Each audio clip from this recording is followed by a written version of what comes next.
Hello. We're working on unwinding the fascia, makes the baby feel looser and happier. I start here in the left fibular head because that's where all the fascia warps itself, specifically in the womb. There we go, and then we'll move into the hips.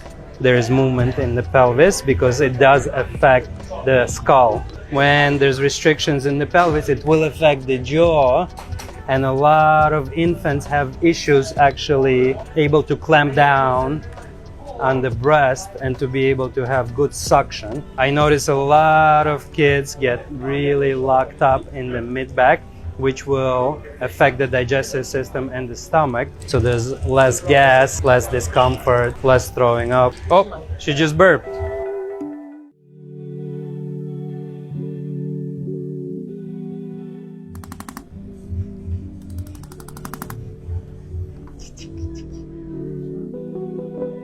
Of the occiput. There we go. We're straight as an arrow.